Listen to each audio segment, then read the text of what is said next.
I'm Travis Bader, and this is the Silvercore podcast. Silvercore has been providing its members with the skills and knowledge necessary to be confident and proficient in the outdoors for over 20 years, and we make it easier for people to deepen their connection to the natural world. If you enjoy the positive and educational content we provide, please let others know by sharing, commenting, and following so that you can join in on everything that Silvercore stands for. If you'd like to learn more about becoming a member of the Silvercore Club and community, visit our website at silvercore.ca.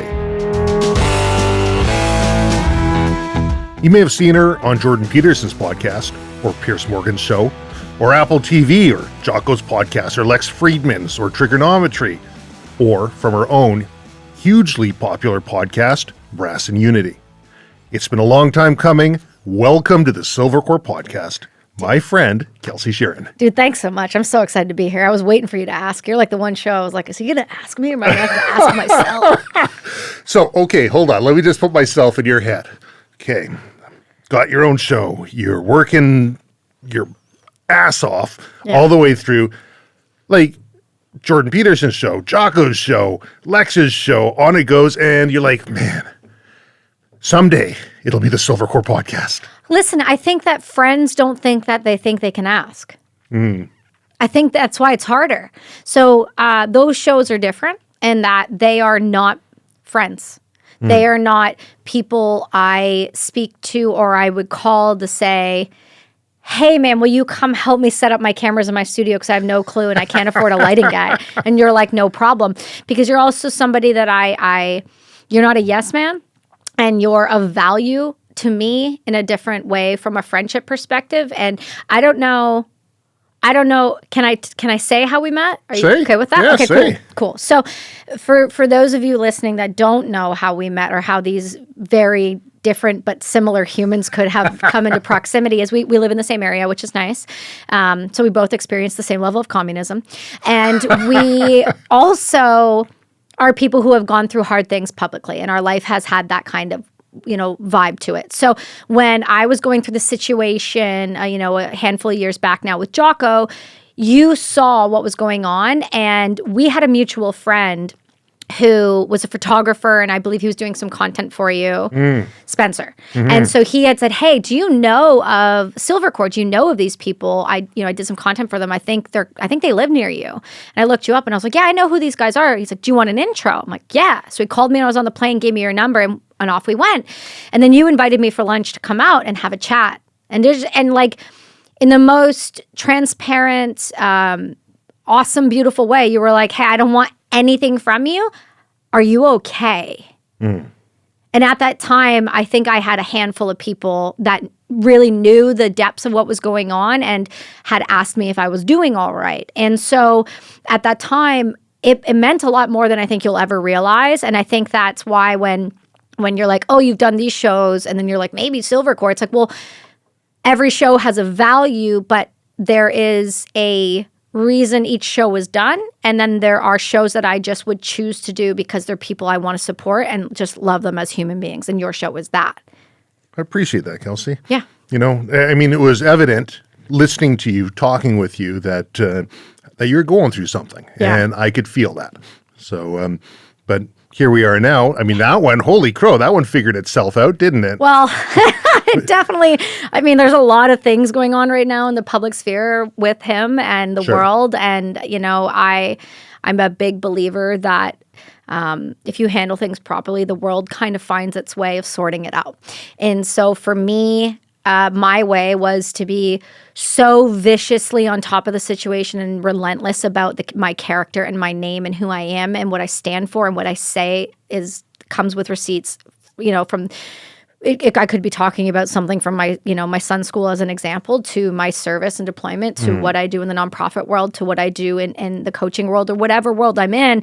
If I'm saying something, it's because it's going to come with a receipt for sure, 100%. And that was one of those lessons I learned was, if you're going to go on these public platforms, you're going to put yourself out there in the most raw way you can. and you are going to say some things that are either going to rattle cages, are going to make people question things, or question you yourself, you have to make sure that now you can back up everything you said. And so that situation was one, of course, I was going through it, but most people, because the other individual was so prominent and had so much support on the back end, nobody could fathom that that individual was wrong.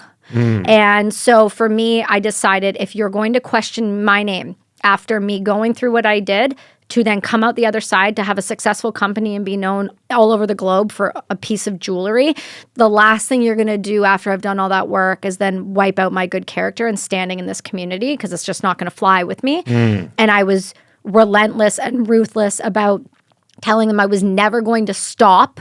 If you didn't want to do something about it, that's fine, but I'm not going to stop. And then I said, I'm also going to write this in my book. And so that's coming out. Here's your last opportunity before the book comes out, because if I'm asked questions, I'm going to be honest. I'm not going to lie about it. I'm not going to exaggerate it. I'm going to be honest. And that's when they took the opportunity to re-record again. And so I'll always appreciate that. There was very few people that I spoke to about it in depth or were honest about how much it was genuinely affecting me and my family. You know, if you're not getting that sort of a visceral reaction in return, if you're not getting the haters reaching out and trying to tear you down, maybe that's just an indication that you're not pushing hard enough. Yeah, I think that's always an indication. I think you can choose to see it. I think people can choose to see it both ways. I think that individuals can choose to see life as a hard situation, as a negative, as a setback, or as a attack on someone's character, because it's actually about you. What I learned since then and the work that I do now and the effort I put into my life now is very simple. It's that this life is happening for you, not to you, number one. Your perspective matters in all things. Your self-talk is everything. And if somebody is accusing you of something, it's probably because that skeleton exists in that person's closet, i.e. I'm the mirror and you're reacting because you're not liking what you see. But I'm triggering something inside of you that has nothing to do with me. And boy, did we ever learn that lesson. 100%. So I got to ask, do you read the comments? Do you Not- go through each not and every anymore. one? Not anymore. No. When did that stop? After Jocko, after the first one. I think that's fair to say that it wasn't going to be in any way helpful, beneficial, purposeful, or useful with my time. And I already feel like I have limited time like everyone else in the world. So when on social media, I do. On YouTube, I don't. On those types of comments, I don't. And the reason I do on Instagram, on my personal page, is because that's often the people that are reaching out for help are friends of mine that I follow, or people have found me outside of platforms from the coaching sphere and the podcast world and can't come there. Now, I have also done this same thing that I know Chris Williamson has mentioned a comment before that, with his YouTube, he doesn't allow certain things. He just, he'll delete it. So he's almost trained people. It's like, if you're going to walk into my home, take your shoes off. It's no different than when you're doing the work that I do. I expect a certain level of decorum and respect around any topic that I'm speaking of. And if you don't want to give it, your comment gets deleted and you get blocked and I move on with my life. I don't think twice about it. I give you a warning. I say, hey, knock it off. If you don't knock it off, it's block and delete. What am I supposed to do? I can't police the internet, but I also can ask of my people that engage with me and my content of more. 100%. And, you can train, you can at least train your sphere. It's kind of like, I think I've used this example before, but TELUS back in the day. I mean, something would happen, you had a raw deal, you're dropping calls on the cell phone or whatever it is that happens, you don't get anything from them. But if you complained, you'd get something. Right. So I remember one day, I'm like talking to the TELUS tech and I'm like, do I have to complain to you in order to get something? Do we have to escalate this in order for you guys to make this right? And they said, actually, if you start complaining, we've got a whole new structure that we're using right now, and we're just going to write you off as a customer. Oh, wow. I said, really? He said, yeah, too many people were trained that if they wanted to get something, they had to be abusive to the person on the other end of the phone. So as we move forward, plead your case, let us know what's up. And if you want to work with us, we're going to work with you. We want to keep you as a customer. We want to keep you moving forward. And I thought, that's really interesting. And I was late teens, early 20s when I had that conversation with them. And I thought, I'm going to carry that forward into my business. I want to make sure that I'm training the people that we do work with. Here's a certain way that we want to be treated. We're here for you, but you cross that line, maybe we don't need you as a customer. Yeah. Same as what you're doing there. Yeah, I think for social media, I think for the people you surround yourself with, I think for individuals who are trying to cultivate a positive environment, and I'm not saying a positive environment in the sense of that it has to be delusionally positive, where there aren't hard things and hard conversations and complaints and honest dialogue. But I also think that there can be, if you give respect, you get respect. If you value someone's time, the others will value your time. And that shows up in my work, that shows up in what I do, that shows up in my life, that shows up everywhere. And so I use those strategies kind of across the board, whether it's with clients, with my businesses, with my show, or with myself. If you're late, I don't take it personally, but know that it's a red flag in my eyes that you don't respect my time. Now, I've been late for things. When I was driving in LA on my last trip, I was doing the Amy Is show, and the address took me 20 minutes away from her studio. I called her and said, I'm so deeply sorry. I left at this time. There was an accident. I'm now here. How would you like me to proceed? She's like, no, get here. It's no big deal. To me, though, that was a big deal if there wasn't a legitimate reason, i.e. living in Los Angeles. If you don't know about living in Los Angeles or driving in Los Angeles, it took me, for example, to go 37 kilometers, it took me 2 hours. Yeah. So that's standard. So she understood and it wasn't a big deal.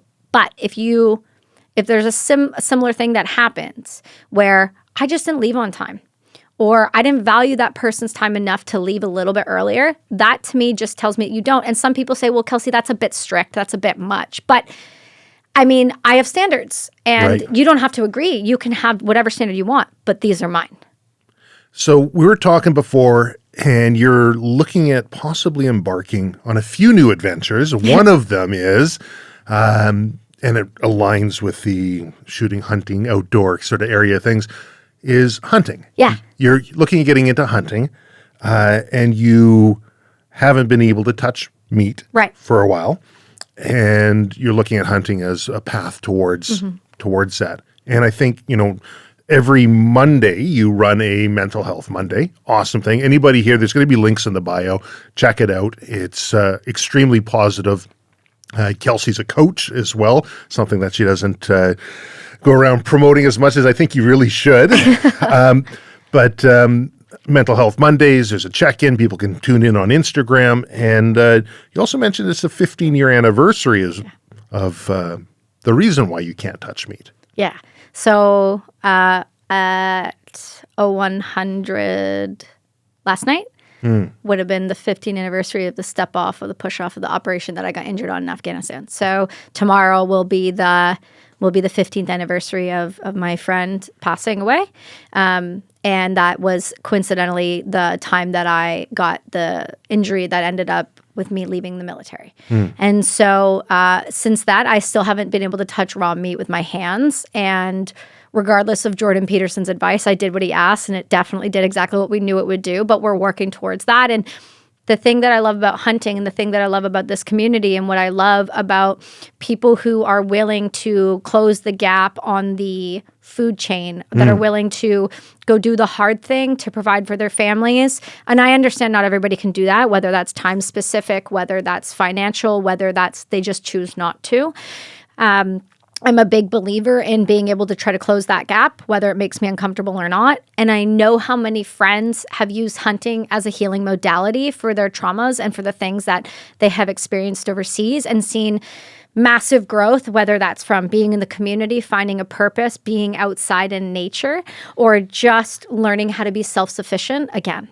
And so mine encompasses, my why encompasses all of those things, plus the ability to be able to somewhat comfortably touch meat, which is because of I did body collection and I didn't have gloves at the time. So for me, the tactically when it comes to the way my body works is I talk a lot with my hands, but I'm also a very touch-oriented person. So clothing, everything like that. I have to touch things. It's how my brain works. So it's similar to like when I eat, I can't, like I wear these orange glasses at night that help with resetting my circadian rhythm. But if I'm going to eat something later that I have them on, I have to lift them up. Like I have to be able to see and touch. Like my doctor is like, you have a touch of autism, relax. Yeah, I was going to ask. Yeah. I was going to ask. Yeah, I've never been diagnosed, but like, isn't everybody now? So what does it matter? Well, they call it a spectrum. Cool. You'd think that somewhere on the spectrum, someone's going to be on there, right? Yeah, I'm on that probably for sure. So that's a thing for me. So I think that's why it's more of a thing for me than I would prefer it to be. But yeah, so that's why hunting's important for me. And have you ever hunted before? No. And how do you view this journey going forward? So what I would like to do, now that I want to sort this out. Pointing at your leg there. Pointing at my knee there.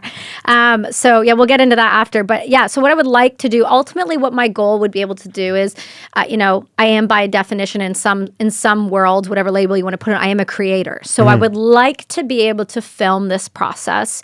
I would like to be able to have guides would be taken out. I would like to be able to go do the whole thing. The week out there, the track the animal, find the animal. I would like to do it one of two ways. Everyone tells me to do it via rifle. Canada's weird about guns, you know that. So I don't know the lines and limits around that. And then or with a bow. Okay. And so I was supposed to get hooked up with a bow with another company that fell through, so I never got one. But I would like to do a bow. If I could, there's something more primal about that I appreciate. It's way harder to do effectively. Way harder. Yeah, but so is everything else, so why not go all the way? I like that. And so if I'm going to do it, I want to challenge myself on every aspect I can, whether that's the physicality of it, the methodology of it, the breakdown of the animal, which requires me to touch the animal, and then the dissemination of the meat. I'd like to give a big chunk of it to Honor House for their freezers. I'd like to take some for our family and then separate it out to other families that I know that could use it. So there is a big component to it, and then I'd like to turn the skull into something really gorgeous that I keep in my studio. My girlfriend does this work where they gold leaf things, so I'd like to do that to the animal. And then I would also like to turn the pelt into something that I can use all the time. So I want to use all of the animal, and I think it's really important that doing this, the reason there's the film component too is so that I don't come from a hunting family. There does my husband, but it's like my son. I want to show him that these are all skills and things that we should be learning as human beings. And I think that will also help him understand the life cycle as well. Because we're big preachers of like, we don't kill things in our house. Like we don't kill bugs. We don't kill bugs. Sure. We put cup, plate, under, back outside. Thank you for your life. Yeah. We had a Have you always been that way? Yes. Okay. Yeah. We have I'll show you the video after. We had a mother raccoon living in the backyard. Okay. And she had a damaged eye. And so she was in our garbage and stuff. And it was because one of the neighbors had fed her, of course. And then she stuck around. But the problem was that she just had babies. So I didn't want the babies killed and I didn't want the babies separated. So I said, let her live her life right now. As long as she's not being aggressive, it's fine. Sure enough, she's fine. She's just digging in the backyard, living her life. 2 days ago, I go outside on the deck and I step on the deck and I hear grrr, and I was like, uh-oh. Yeah, they growl pretty good, don't they? But she hadn't up until that point. I used to walk right up beside her and be like, Mama, what are you doing? Can you stop digging up my yard? And she would look at me and she would go, no, looking for the grubs. I'm not going to stop. But she wasn't aggressive. This was the first time I had heard her vocalize.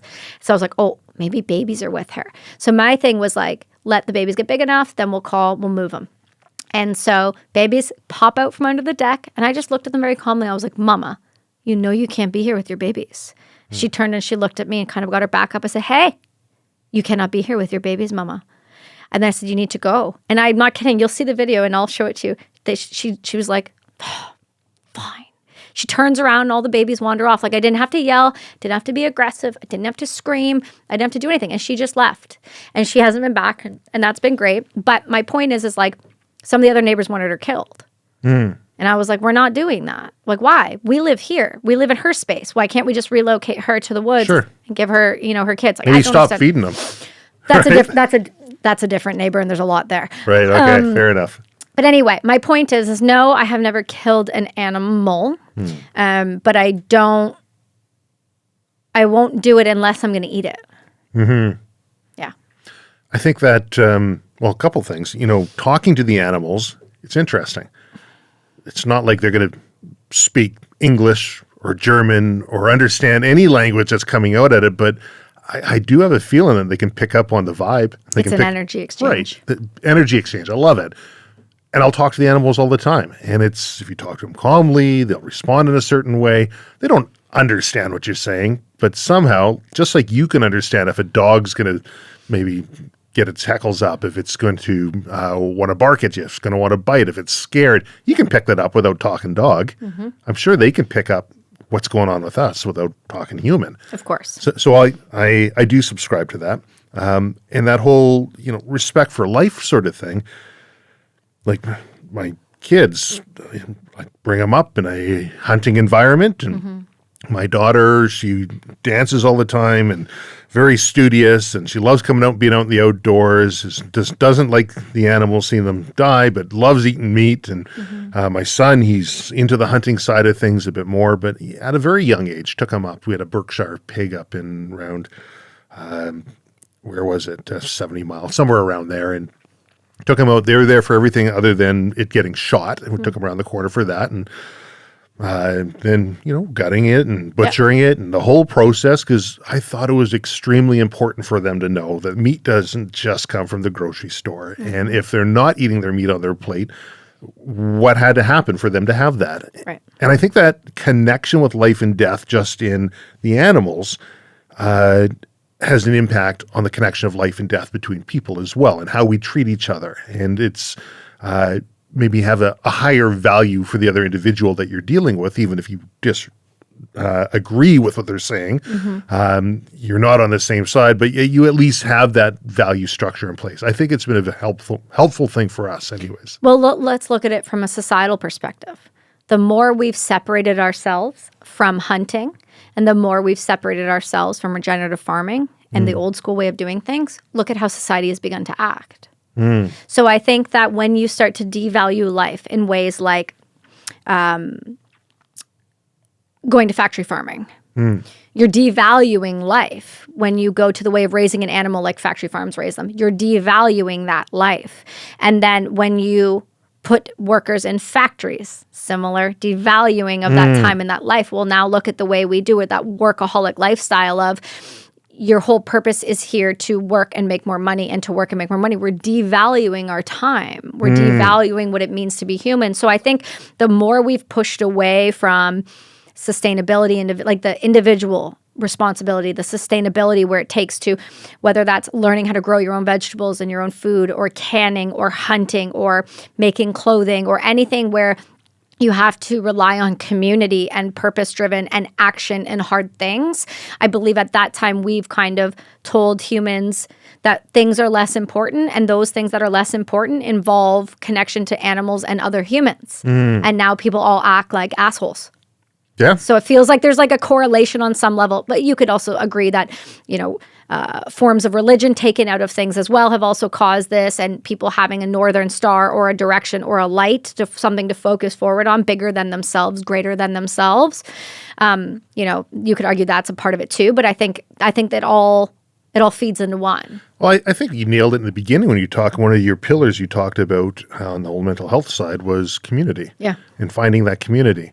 And I think when you talk about religion, or if you're from a certain area, I grew up in Surrey, right? I mean, people who grew up in Surrey, they've got a bit of a common bond, right? Maybe because of all the jokes that get told, but that sense of community, when we look at the global structure of that, and this whole global community that we have, and the social media, which is supposed to be totally social and connecting us, is really isolating us, and those things that make us distinct aren't being as celebrated. Yep. And we are being just turned into this homogenous gray blob that lacks that North Star and lacks that community drive. Well, look at countries like look at spaces like Europe. Europe still has a lot of the history, a lot of the culture, a lot of the aspects of it that show creativity, that show innovation and engineering and thought, whether that's around chapels or whether that's around churches or it's around historical buildings. If you come to the Western world, it's very It's very sanitized. Everything looks the same. It's very postmodern. It's very, I saw a nice comparison of this. A good example was there was this video I witnessed, and it was showing Europe, things like that. And it was showing the poles to block off roads so that someone can't drive.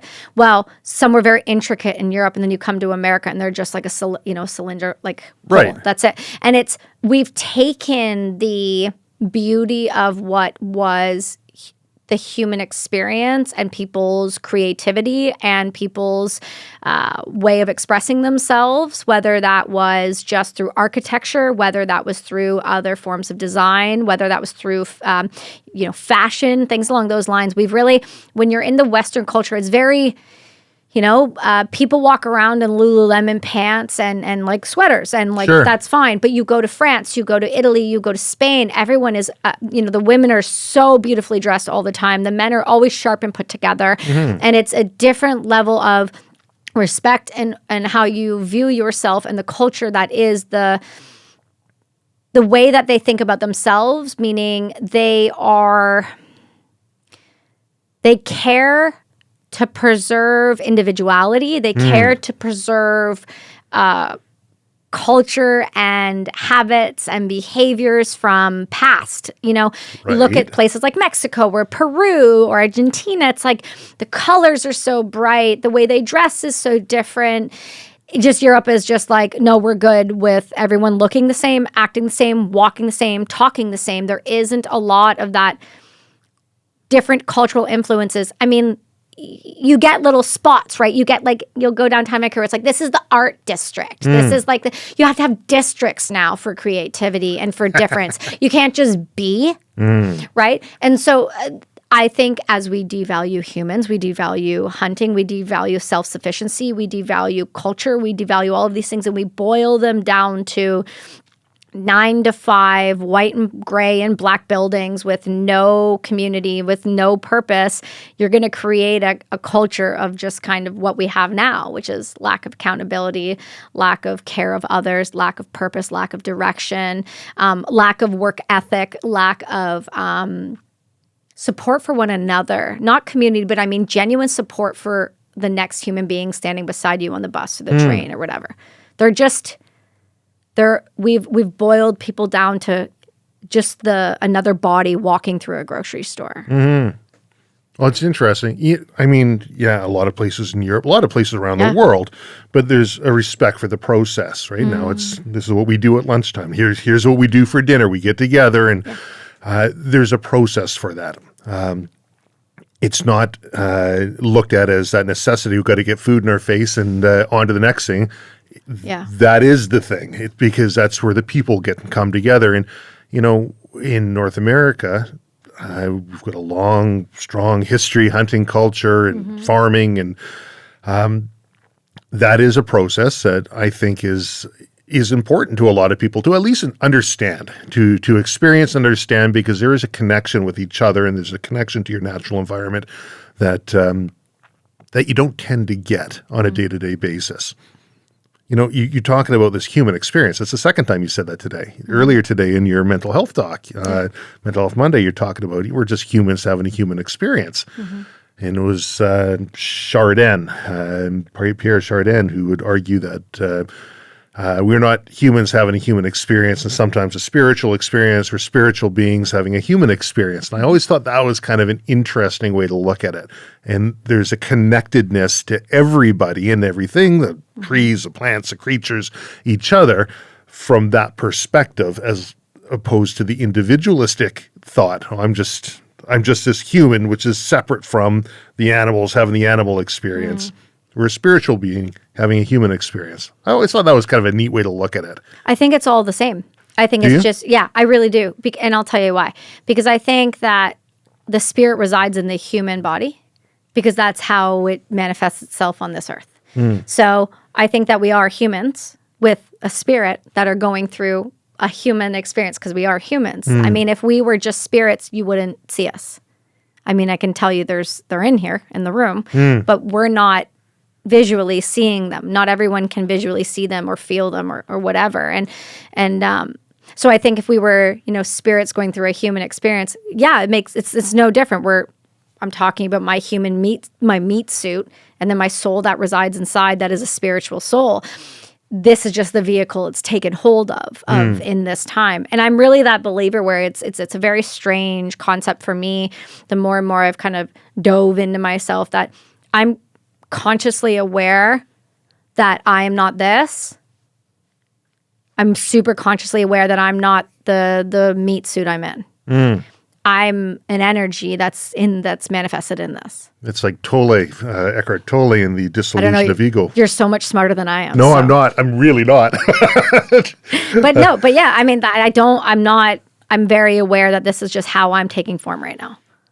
Yeah, it sounds creepy to say out loud, but it's true. And that kind of started with the psychedelics too, right? Because I was able to separate my experiences from who I am and kind of pull back a bit from them and give that 10,000 view. It's like, oh, of course that makes sense why that would happen. And of course that happened. Of course that's the emotional response to something like that. Totally makes sense. But you have to be able to remove yourself from that. And that took a really long time for me to be able to do that. But now that I see that, I also see that in life. I also see that when I wake up in the morning, I'm lucky that this thing my heart keeps pumping because I don't want to not be here.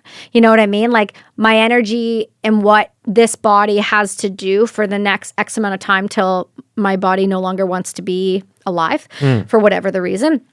I will go off in another energy and another thing, whether it's a tree or the ocean or in the next realm or over. Like I'm a big believer in, the multiverse. I'm a big believer in that when you raise your vibration, you step into a new version of that multiverse that you were. So when people ask about, hard things or doing hard things or evolving or learning something new, I feel like every time you become a little more advanced, you learn a new task, you learn how to handle a behavior, you level up. I feel like it's a video game. Like I feel like my life is a video game in the sense that if I go do X, Y, and Z, my vibration changes and goes to here, boop, new level achieved. I go do X, Y, and Z, my vibration changes, boop, and I just keep going.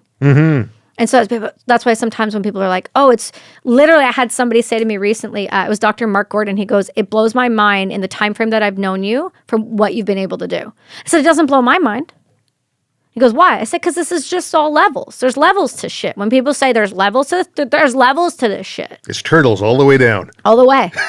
All the way. And I believe that. And I know people have a hard time with it, but it's like, I think that the soul exists in order to complete said task. Once task is complete, the soul will move on. So I don't know necessarily what my end task is, but I know that I'm on the right path because there's too many synchronicities in my life on a weekly and daily basis that there's no way that I'm not on the right path at this point. Man, you just opened up so many doors in here. I know, I'm so sorry. And honestly, a bunch of them align with some of the questions I have that I figured I'd never get around to be able to ask you on this one, but they're aligning. So 15 years. Yeah. We're looking at 15 years. People want to get, you've told this story in a lot of different places. You've got a book, Brass and Unity. They can get into the story. You've given the gist of what it is. Well, a few things. Like number one, hunting. How much is that intertwined with this journey that you've been going on of this healing and recovering? And at the same time, I'm also going to ask, related but separate, how has Peterson's advice that he gave you about touching the picture of the meat, the exposure therapy, essentially, how has that played out for you? Yeah. So exposure therapy sucks. It's designed to suck. It's going to suck. I think if you've had hard things in your life, when you're asking yourself to go re-expose yourself to them, it's going to be uncomfortable. But in order to grow, you have to get really uncomfortable to genuinely grow. So I'm always willing to do that. I'm at that point in where I am as a human where I know that if I want to hit the next level, I got to do the thing, I get the next level. So remove the emotion from it. So it's hard to remove emotion from something like this, like it is for a lot of things. But I know it's possible. I know it's doable. And so when I touched the photo, he warned me. He's like, you're going to not sleep well. And? Watch your dreams. Oh, I didn't sleep for like 3 weeks. Yeah, it was rough. And it was like, he's like, print the photo. Okay, so he said to me I'll give the story. So I was talking to Jordan before we recorded, And he was asking me, very sincerely, and I'll remember his, that episode with him, and hopefully I get to see him again at another point, but I'll remember it because when we were speaking, he will be one of the top 5 memories I have because of the energy exchange. He can hold a space like unlike anybody I've ever met in my whole life. And I feel like I've met a lot of people that can do this well, but there's something different. He's again that energy going through a human experience that has a point and a purpose. Can you tell me what holding a space means? Because I had to look it up after you mentioned it before. Yeah. It was new to me, but just so everyone else knows. No, holding space is just what you're doing for me right now. You're giving the space for me to talk about something hard and difficult while being empathetic and not trying to interject or not trying to correct or not trying to fix, but just to be. And so you're just being. And that's what holding a space is. Now, when Jordan holds a space, though, he's 6'3" or 4", and I'm 5 foot. And when he towers over you and looks at you like that, 2 things happen. You feel seen and heard and valued, number one. And even though it's his show, it's about you. So he makes you feel like you have the space to just go. And that's why he gets the best out of his guests, in my opinion. So with Jordan, he said to me, hey, like, that still got you. So I have an idea. Why don't you do this? And he goes, I want you to watch your dreams after this. He goes, I want you to print off a photo of me and I want you to just boop it. Just give it a boop, boop, and see how it does. And then after that, I want you to put your whole hand on the photo and see if you can leave it there. And then after that, you're going to, over time, you're going to boop the meat. And then you're going to try to put your hand on the meat, knowing that can cause, it's going to cause issues in your sleep, your cortisol, all of the stuff. It's going to send your nervous system haywire. But the hope is that I've learned enough tools in the toolbox now that when these things happen, hopefully over time and more exposure, the body starts to acclimate, the nervous system starts to relax a little bit and realize it's not under threat and that I am safe and that it's okay and it doesn't have to go into a cortisol spike or in a fight or flight state. And so I'm working on that. That is the progression of healing. That is the exposure therapy. So I'm not like pushing it too hard, but I'm being conscious of it and working toward it. And what was the first one you asked? The correlation with the hunting towards your... Yeah, sorry about that. So correlation with hunting and healing is an important one for me because I've always had the goal of I wanted to hunt, but I've been given a couple opportunities, but they didn't work out. They weren't right. They weren't whatever the reason. And I know that when I do get the opportunity, it's not going to be a small thing for me. It's going to be a really big thing. And I needed an environment around me that if I am able to do it and say I get halfway through an animal and I can no longer continue, somebody else will be there to support me and take over. I need to feel like the container is there. And so the journey to healing is really that. It's being able to touch the meat, but then it comes into a whole different ballgame of healing, which is that feeling safe and feeling like I can provide within my own family, especially in a day and age like right now, where there's always a bit of a weird uncertainty in the world, whether that's around food scarcity, whether that's around impending wars or nuclear war, or whether that's around sickness or whatever. But what I learned during the C word, I don't know if we can say it because I don't want to ban on YouTube. The C word is that in Canada, when they decide that you're going to not do something, they're going to impose it and they're going to hold it as long as they physically can. And I am no longer going to abide by anything that this government says I can and cannot do, in the sense that I am my own person with my own property that I own, that I want to be able to maintain and do whatever I need to do. And that means if you're telling me that we're buying too much beef and you want to turn my bank account off, it won't matter to me. You can do whatever you want. I don't give a shit. I'm going to find a way around it. And that comes down to that self-sufficiency. And we grow our own food. We grow our own vegetables. We do all of that. We have our own gardens. That's really important to me. And now the meat side is a different ballgame. You want to turn everything off? You want to tell me I can't go buy more meat? That's perfectly fine. It won't affect me or my family or people around me in my community, because I will show up and be able to deal with it myself. It's funny. It took me a second there to understand what the C word was. And it could be so many things with me. It's my boat's name. The C word. But a lot of Australian folk think that's just hilarious. It's funny in our culture. People don't seem to pick up on the joke. I say it all the time. Yeah, well, it's actually called the C word. That's perfect. But because of the double entendre. But Todd Heisey, he's got a organization. He's a veteran. He's been on the podcast before. He's got an organization called Veteran Hunters. That would be an interesting place for you to look at and go to. I guess my thoughts are, like, it's nice to be around other people who have shared experiences and you've got that community and all the rest. But is that difficult being around other people who are also, Veteran Hunters is for people with PTSD or for post-traumatic stress injuries, to connect with nature, to go out hunting, be around other people. But do you find yourself, if you start seeking out other people that have the same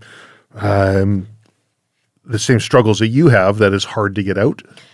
I find personally there's levels to healing as well.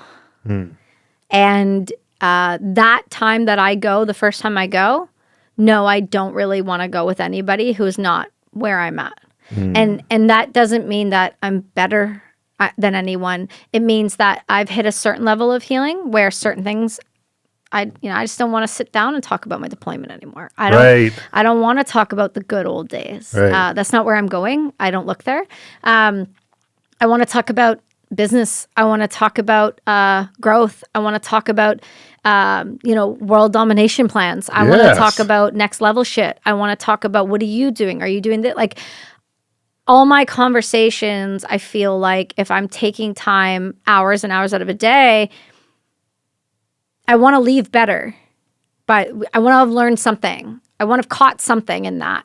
And that is, here's the thing, that's really hard for people around me. And I know that I ask a lot of people. So I'm aware that sometimes people just want to ask how the weather is. And I'm aware that some people just want to know how your kid's doing in school.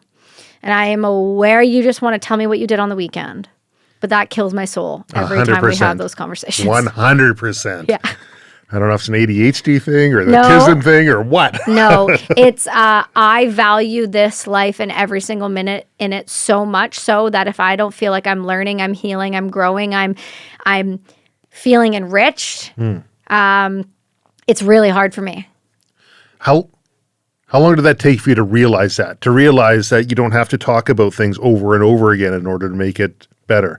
Because I have a feeling that I'll put my thought out there, but you can tell me if I'm right or wrong. The Peterson suggestion of the touching and exposure therapy is probably not the thing that's going to get you touching meat again. I think it's a start in getting me uncomfortable to see where my nervous system's, how it's going to react, right? Okay. You never want to throw, like, I'll give you an example. You never want to throw somebody in a firefight until they've done a pretend firefight before. Sure. So I'll give you the example. When we were in Texas we were in Alberta in winter doing training for Afghanistan. And let me try that again. When we were in Wainwright, Alberta in October, November doing workup training for Afghanistan in 50-degree heat in the winter of Alberta. I think I said that right.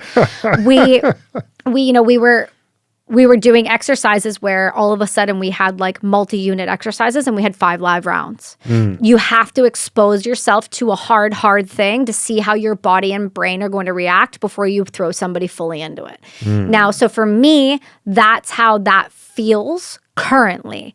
I don't know how well I would quite respond if I had to like bare hand a steak right off the bat right now. But I understand the concept. So I also am a big believer, depending on who you work with, is depending on how much bullshit they're feeding you. So Dr. Passy has a really good habit of telling me to fuck all the way off about things if I'm just whining. He's been doing this. He's been in the game over 40 years. Sure. The guy's a vet. He's a medic. He was a lieutenant colonel. He doesn't give a shit. He's like, you're don't do that. And you respond well to that. But I respond well to that. Yes. And so I think that there is, as much as at the beginning, we would go through a bit of exposure therapy, tell me about it. It was more for him to understand what happened. And I'm a big believer. It was more for him to understand what happened and the levels and the layers to what happened so that he understood, okay, this was what it looked like on the outside. This is how she was feeling in the situation. This is what her body did in the situation. And this is how it manifested. So there's those layers. But if you ask somebody one time, it's hard. It's hard to really go to, okay, what did that do morally? What did that do emotionally? Like, what did that do? But then there is those doctors who just want you to do the self-licking ice cream cone thing so that they can keep billing. Well, how many times can you go down that same dirt road without wearing ruts in there that are getting more and more difficult to get out of? Well, that's not neural feedback loop, right? So how many times do we want to keep giving that exposure therapy so it builds? So there has to be a purpose to every time you're doing it. Yeah. Okay. So I did that we didn't do that kind of exposure therapy for 10 years. I may have been with him since 2011, so we're over 10 years. But we work on, like, there's evolutions to the stuff we work on, right? And so there was a period of time there where, we had to talk about it a lot because I either couldn't face some of the things I was saying. I wasn't ready to say them out loud. I wasn't ready to admit it. Like, so there's those layers, and that takes time. But again, there's a great book. I think it's Abigail Shrier, the Bad Therapy one that just came out. Okay. I'm pretty sure it was Abigail that wrote that. Yes, because Annie did the other. Yeah. So, but two of my favorite authors I feel are so similar. Abigail Shrier, she wrote this book called Bad Therapy, and it talks about kids who are exposed to therapy really young and how some of these psychotherapists work. And it's tell me more about you. Tell me more about your problem. And they're constantly affirming that, oh, yes, this is about you, about you, about you, about you. So then the person is me, me, me, me, me. And that's all that matters to the world. So there can do damage. You can do damage there, right? So you have to be careful to not fall into the trap that happens a lot to veterans and first responders, which is, I am my injury. I'm Kelsi Sheren. Right. I have post-traumatic stress disorder. I'm an injured veteran. No, that's not true. I'm Kelsi Sheren. I went to war.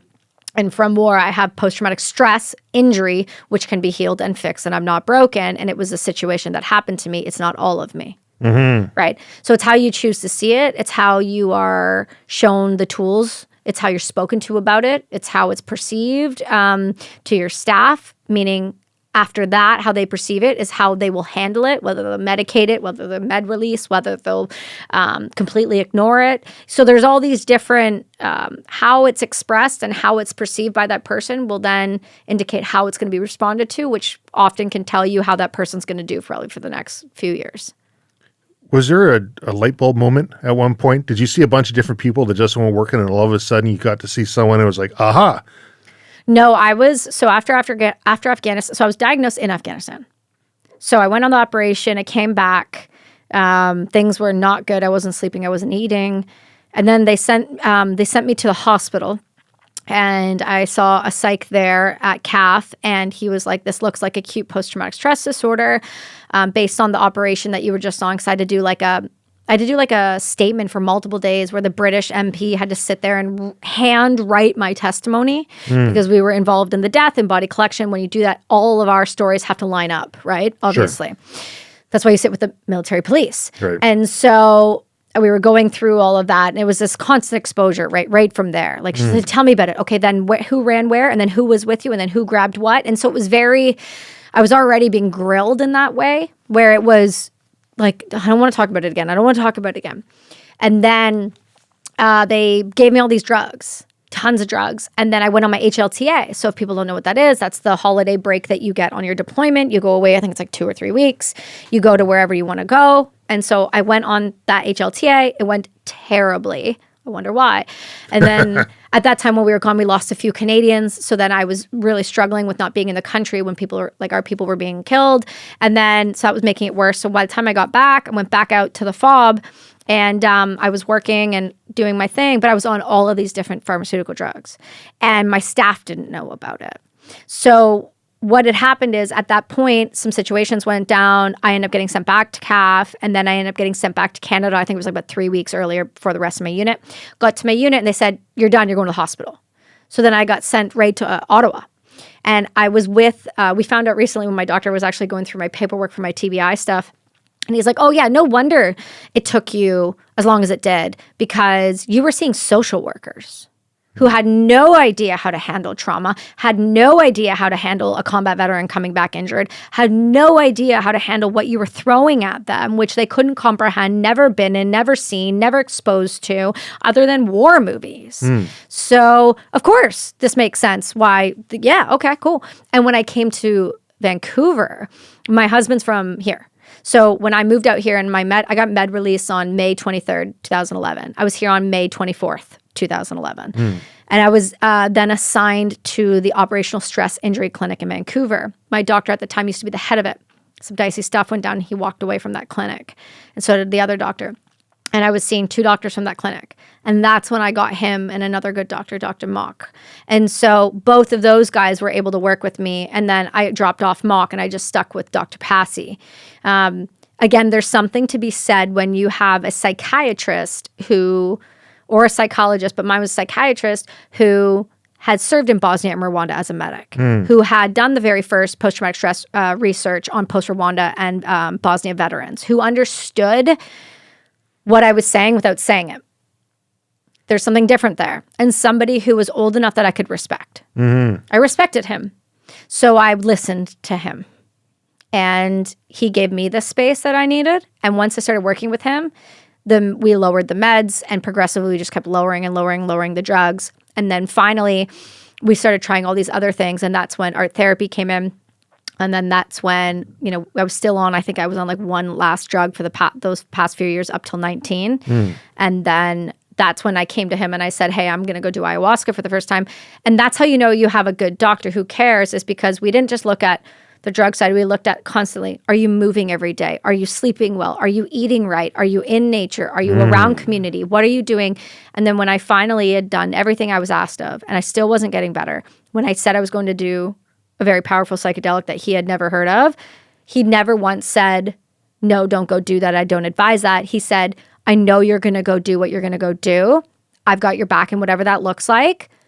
Please just be safe and let me know when you're back. And that was it.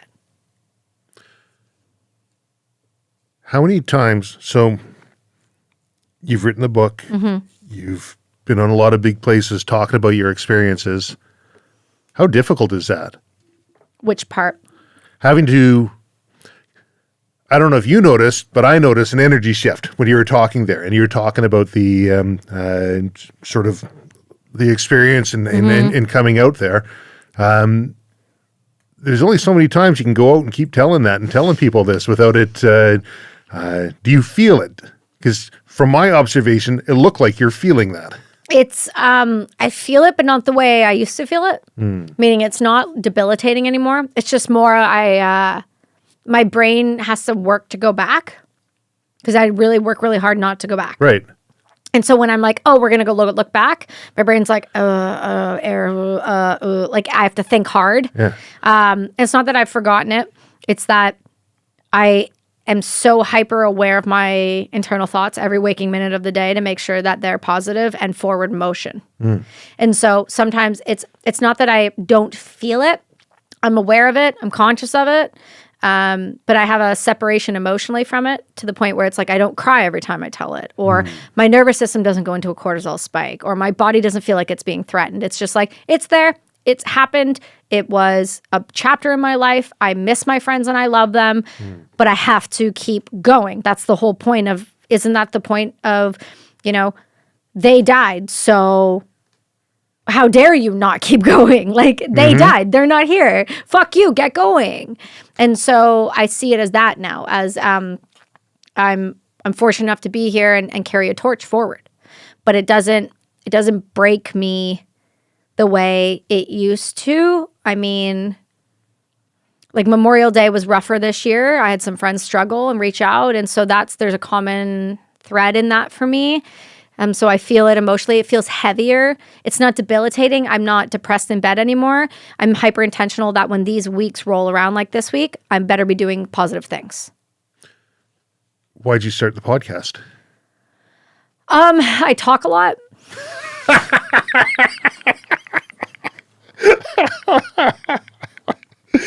Okay.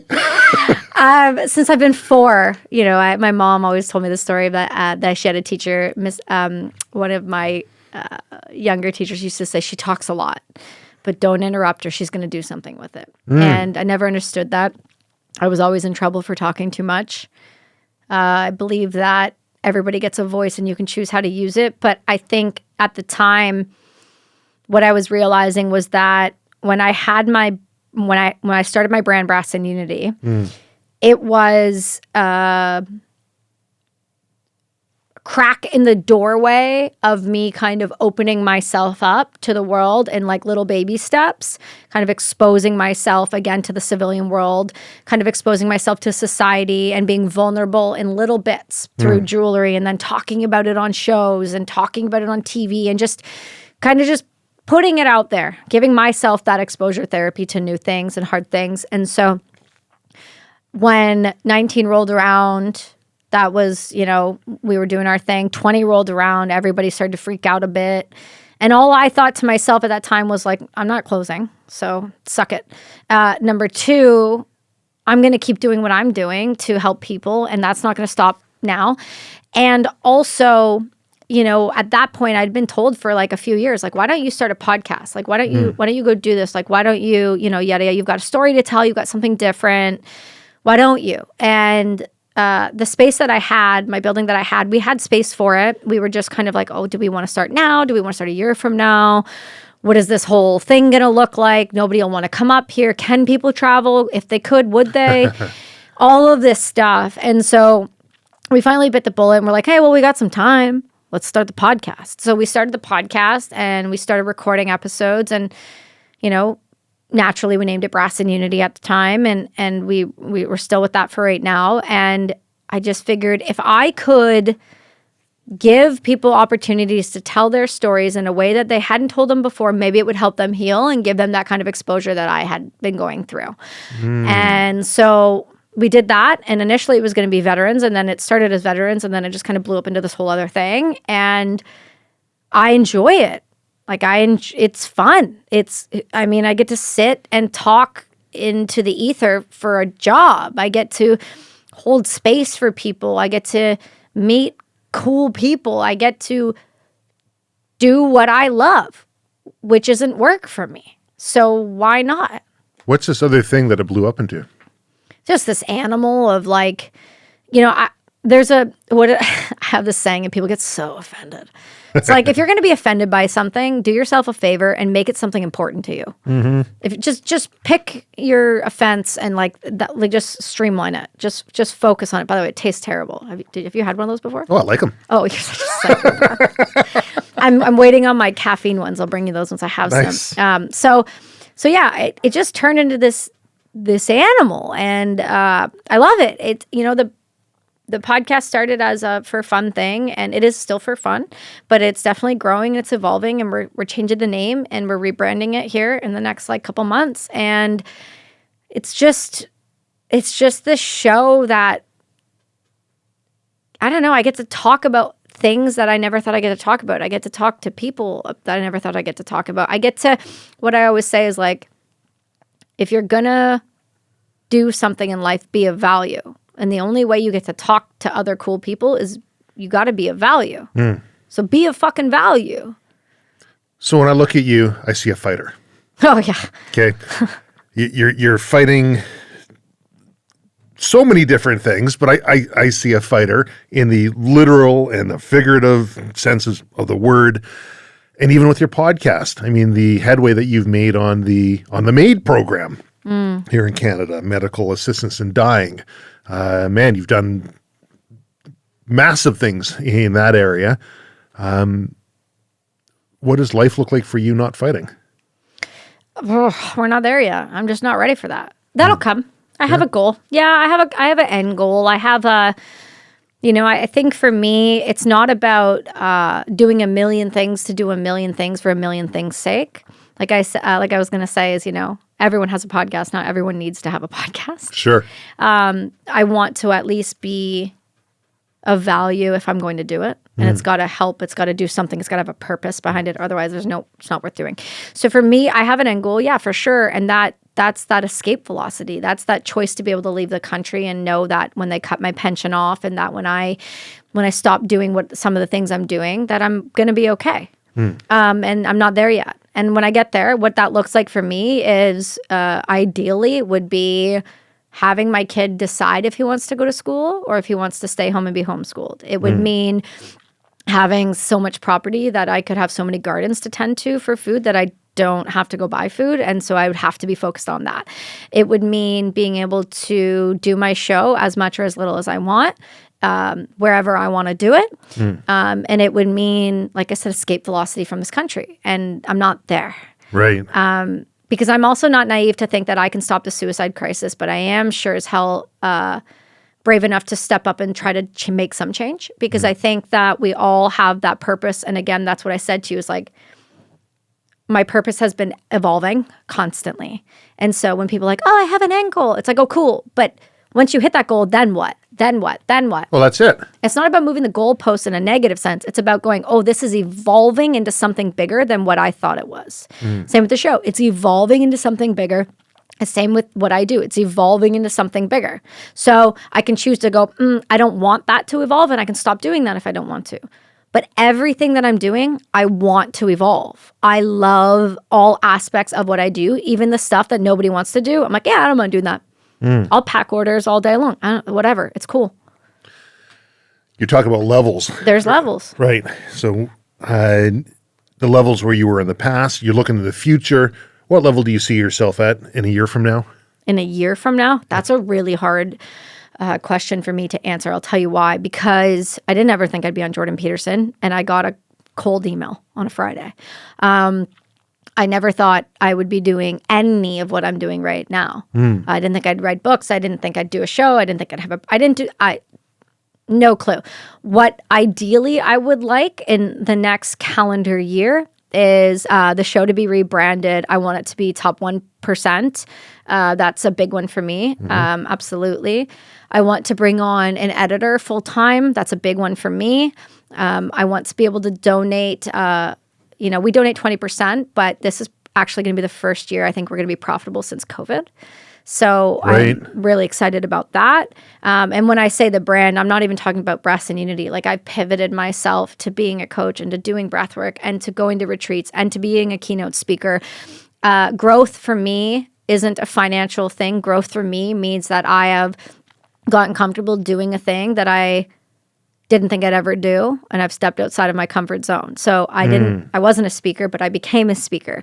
I wasn't a podcast host, but I became a podcast host.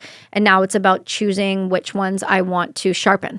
And I think I'm going to write another book. You're saying that. Yeah, I think I'm going to write another book. I'm really, talking to my agent about that to see if there's an appetite for what I want to do. Do you want to talk about that? No, not yet. Okay. But I will. I'll come back on. I will. But so, I definitely want to do that. I want my show to be bigger. I want to be on bigger platforms. I want to go Bigger, on. why? Because the people are interesting to me that host those shows. Okay. It's not about their listeners. It's about the person that's doing it. Like I really would like to go on Diary of a CEO. I'd like to talk to Steven. Steve Bartlett's awesome. Yeah. So I messaged their people. They didn't have time last year.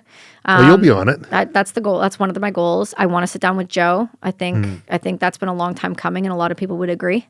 That's a big one. I'd like to sit down and talk to Lex again. I don't know that will happen, so that's okay. I'd also like to start, speaking in different realms, meaning there are a lot of different podcasts that are outside of my traditional realm that I'm finally comfortable in speaking into, whether that's political realms. I reached out to Tucker's team last week. I got a hold of them. Whether that'll happen or not, I'm not sure. But my point in saying that is I've pigeonholed myself so long in believing that I don't belong anywhere else other than the military world. And I finally got to the point at the beginning of this year where I said, I'm not doing this anymore. What made you make that change? Because that actually goes to one of the questions I got on my phone here. Because, you want to be in the top 1%. I look at the charts right now, your podcast and the Silvercore podcast were tied. Both 2% and 38, whatever it is. But I haven't been on Peterson. I haven't been on Lex. I haven't been on Jocko, right? I haven't been on Pierce Morgan's show. You are setting some pretty lofty,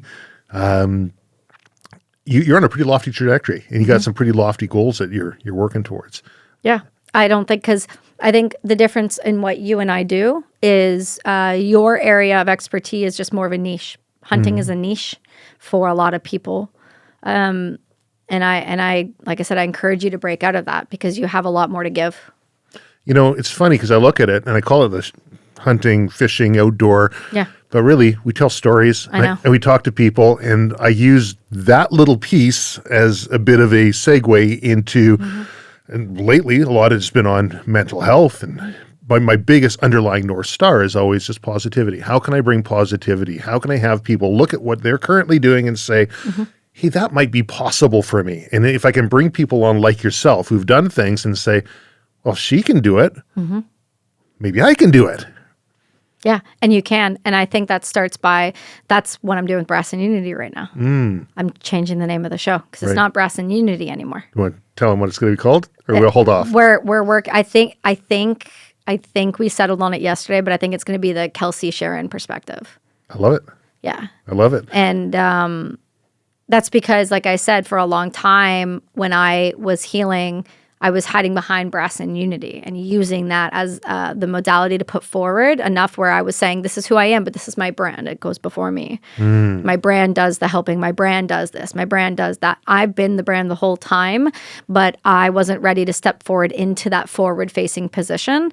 And so that's why when I put the book out as Brass and Unity, I, again, was still kind of hiding behind the brand. I was still kind of like, I'm an author. This is my story. This is my life. This is my memoir.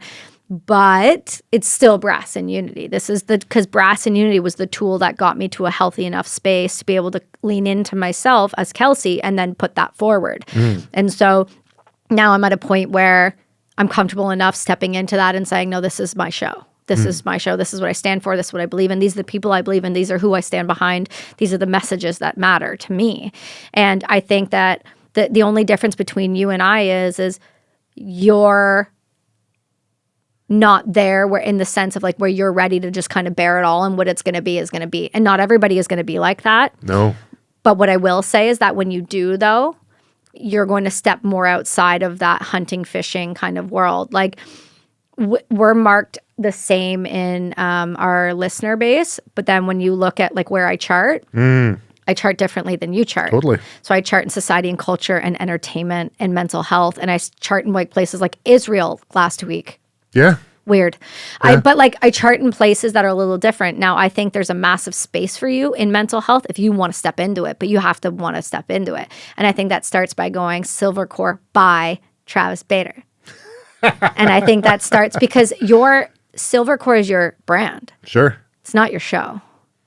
The only reason I called it Silvercore, well, Silvercore originally was my grandfather's silver. I'm my other grandfather, Cornelius, a portmanteau of the two names. Right. And I call it the Silvercore podcast because I figured, it's a way I can bring some positivity into an industry that and there's a lot of negative aspects to the industry. I mean, it depends on where you want to look because there's a lot of positive ones too. But unfortunately, I was mired in an area of a lot of negativity. And I thought,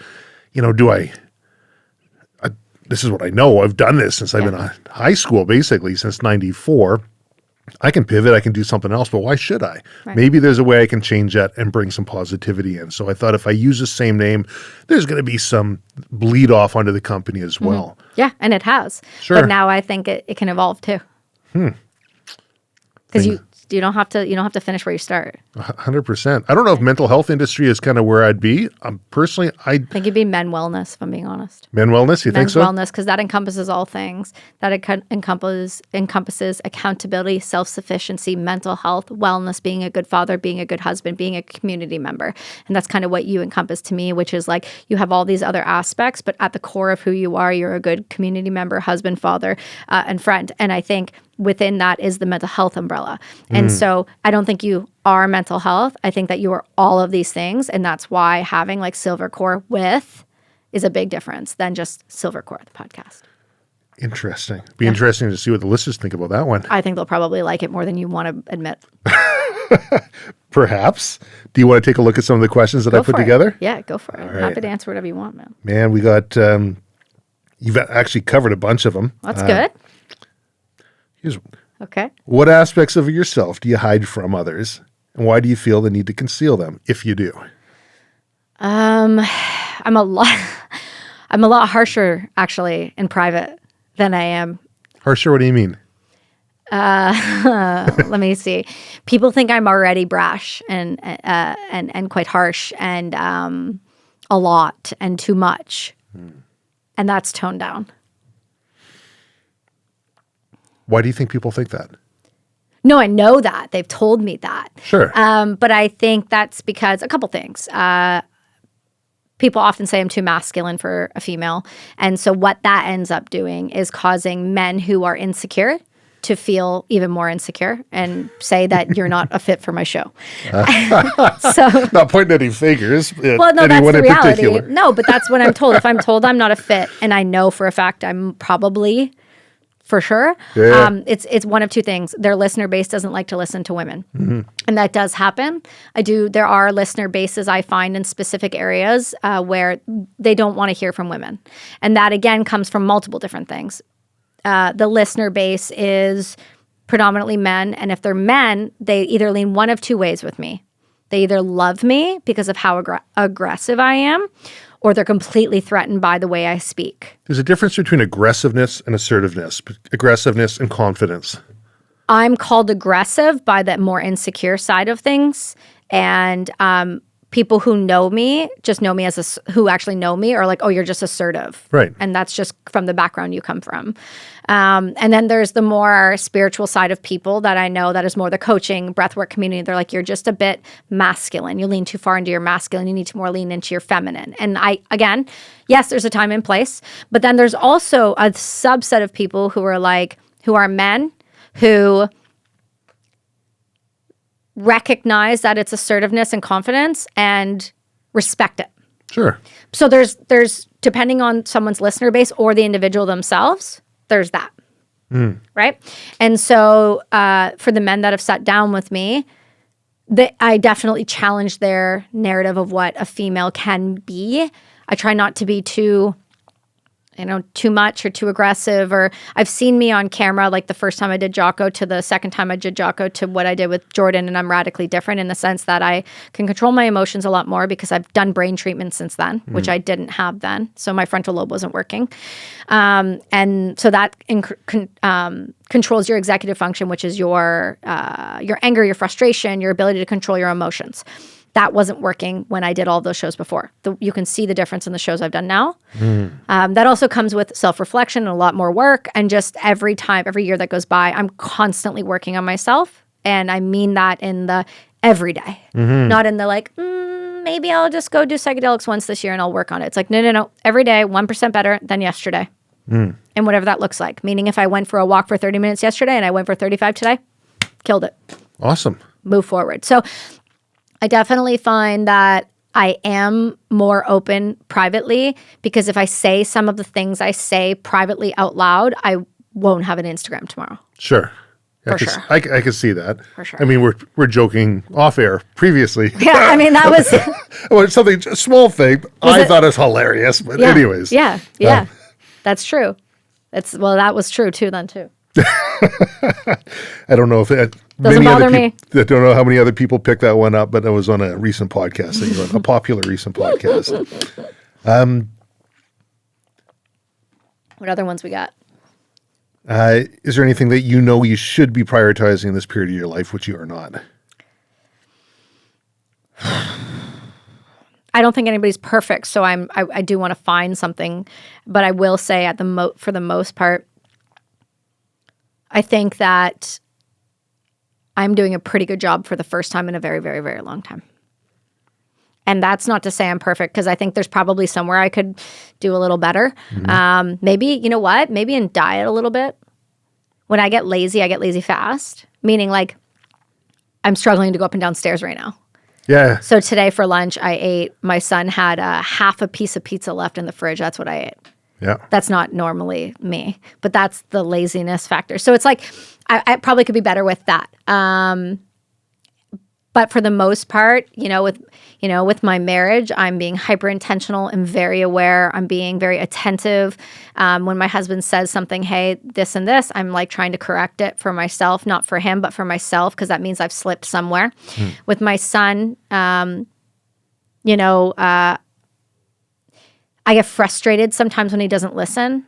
And I don't yell, but I'm short, so I'm trying not to be as short. I'm trying to be more intentional because it's not necessarily anything that he's doing. It's that I'm feeling some type of way about something that happened in my life, and then that's it. So I'm just trying to be a little bit better about that. With my fitness, I'm trying to be more consistent. This weekend really threw a wrench into that, but that's okay. We'll figure it out.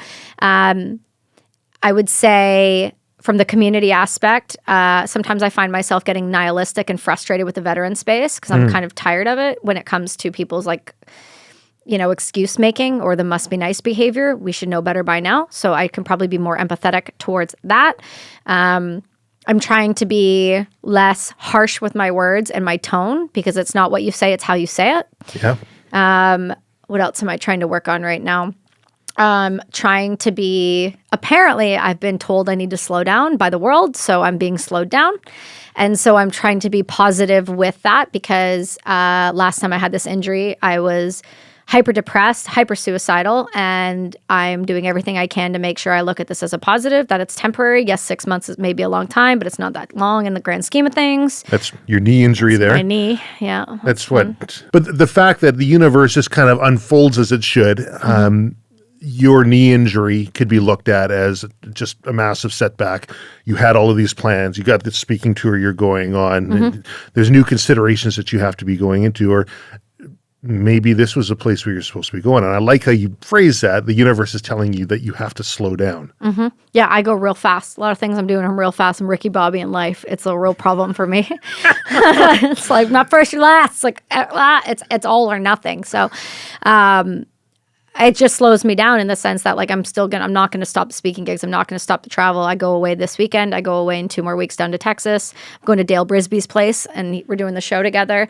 I'm not going to not go. I'm just going to go at a slower pace. I'm going to have to plan a little better. I'm going to have to leave a little earlier. I'm going to have to think about things a little more. Maybe me getting through the airport in 45 minutes, not realistic right now. Maybe it's an hour and a half. So I just have to think and slow it down because I was getting to a point where even just a couple weeks ago, I woke up, I had a nightmare. I woke up and I was like, I have 40 summers left. I've never had that thought before. I don't have a fear of death. I don't have a fear of the next life. I don't, when you do psychedelics, you do learn, you do go through things, you do see other places, other things, you realize this isn't it.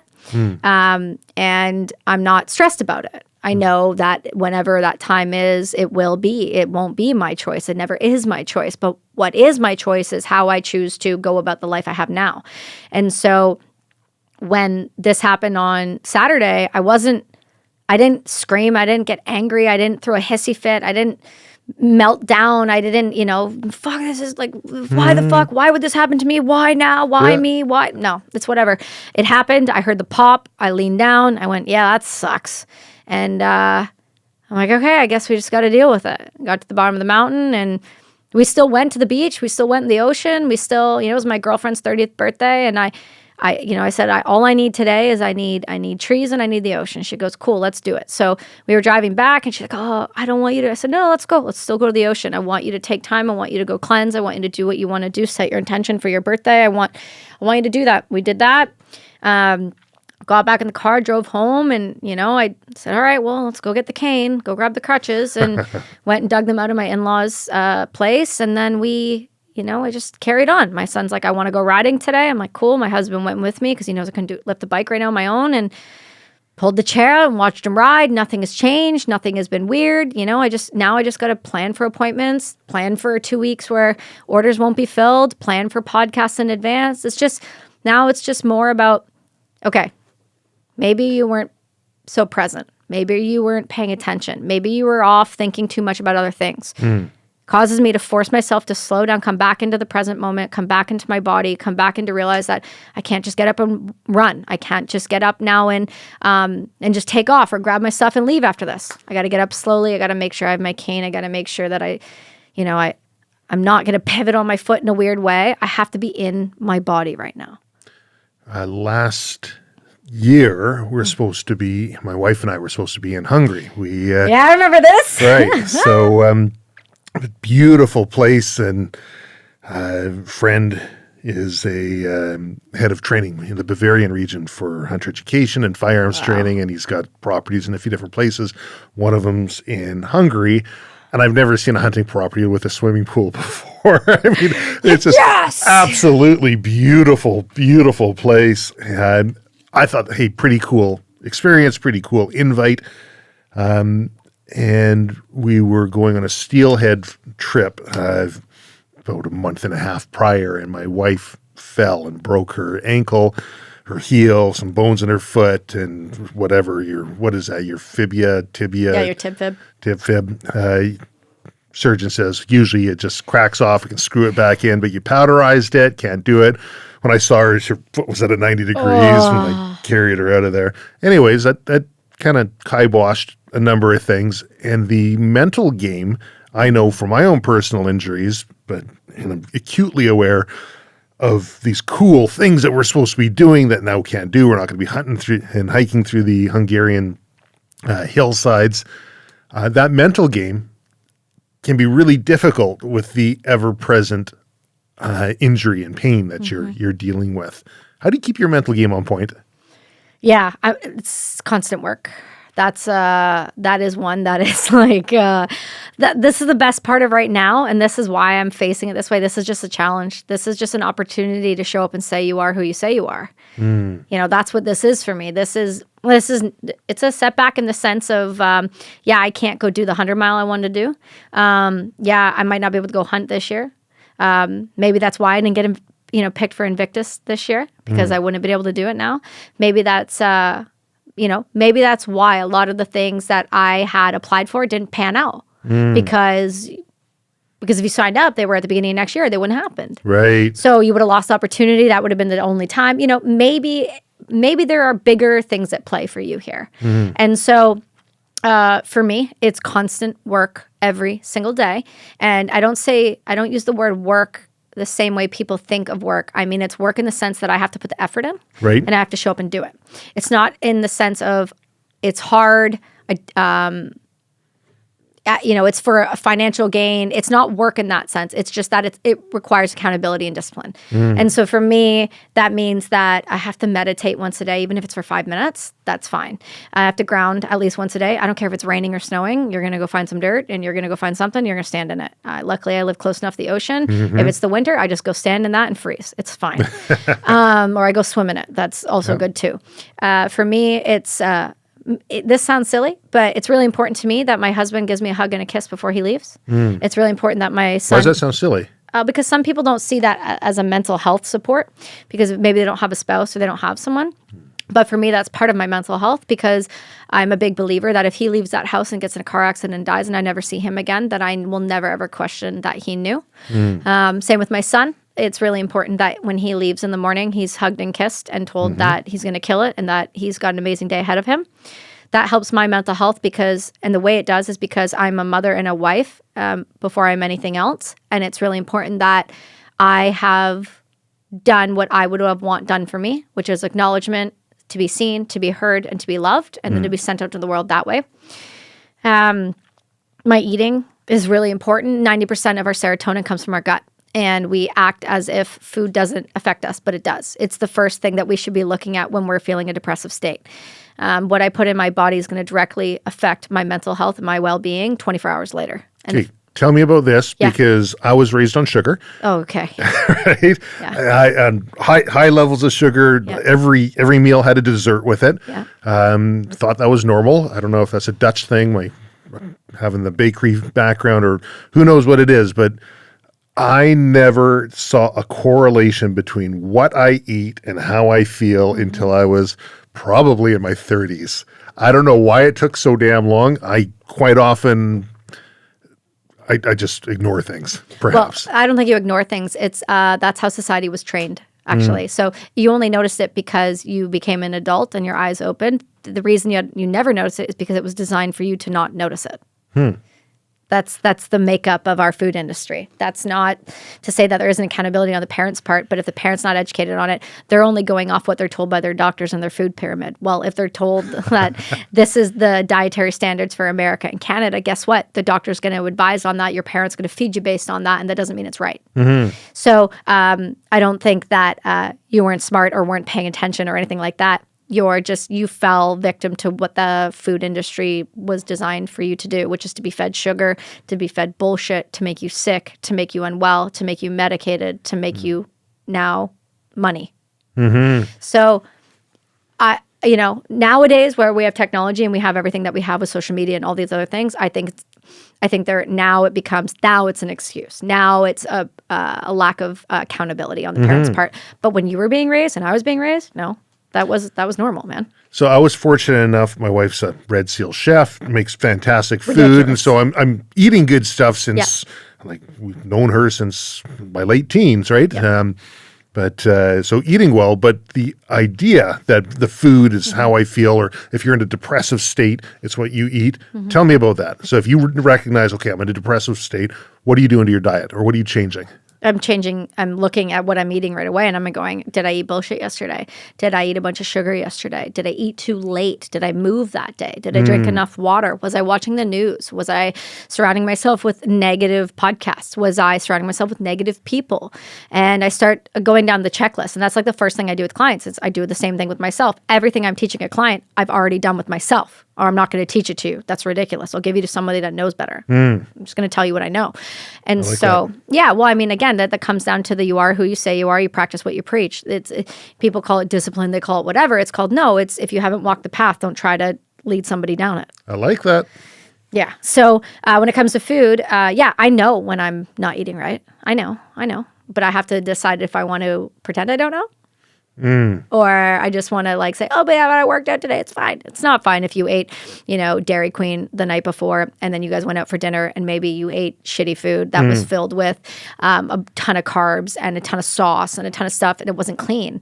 I know personally for me, dairy hates my body. We're not friends. We're not homies. But, most of my life, when I was younger, I had a lot of dairy, but I also had 11 ear surgeries because I was having problems with dairy, but my doctor would just keep telling my mom I needed more tubes in my ears, when really what I needed is to stop eating dairy because it was highly inflammatory for my body, and it was affecting my body massively. And then I look at things like sugar. Well, are you eating natural sugar or are you eating processed sugar? Different things. Because fruit, we're having a different conversation if you're eating a slice of watermelon versus eating a candy bar. Right. Very different things. And then it comes down to meat. I eat meat. I eat majority meat. If I could afford a bag of carnivore snacks a day, I would. I am on a limit, on a budget with them because I go insane and I would live off of them. Like, legitimately, I would live off of them. When I buy them, I buy 6 to 10 bags at a time, and they last me 3 days. I love it. It's 5 ounce a bag. I go through them like it's nothing. Like I get the ribeye, I get the strip loin, and I just dummy the living hell out of them. And so carnivore snacks are my jam, but it's because it's just easy. It's convenient for me, right? And then I eat steak at night. Like the other night I had 2 ribeyes. My husband's like, really 2? And I was like, 2. Today is a 2 day. And it's because I know right now, even though my blood type says chicken, fish, and turkey, I actually don't feel that good when I only eat that meat. I actually feel better when I eat predominantly red meat. So that's been important. Cut out carbs. Carbs are highly inflammatory for me. I don't drink alcohol anymore. I haven't drank in almost a year. I don't drink alcohol at all anymore. I use ketones instead. If I'm going out, I take a ketone shot and I do a microdose if I want to change my my perspective of things.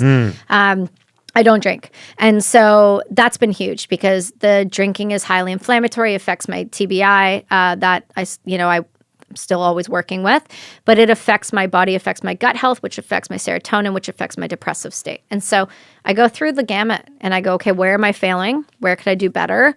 And if I'm going to do better, how do I get that to be consistent instead of so yo-yo? It's funny you mentioned something in there about your coaching.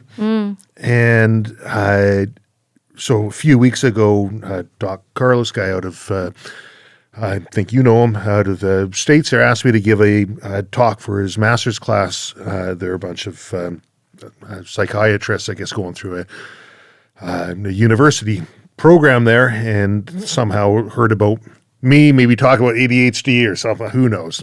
Probably from that speech that I gave. There you go. I told you it was good. There you go.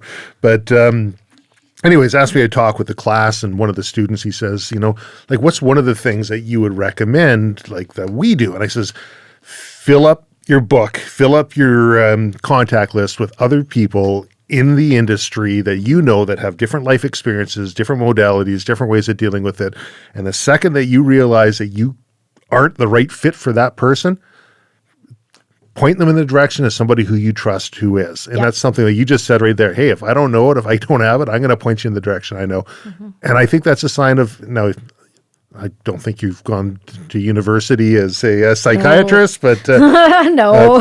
that was a takeaway that I think stuck or landed with them. They thought, oh, that's a great idea. That's good. So many people want to profess to be the expert so bad. They want to help a person when help really is, I'm not the right person you should be talking with. I don't have the right background to truly understand what you're at. Yeah, no, and that's 100% the truth.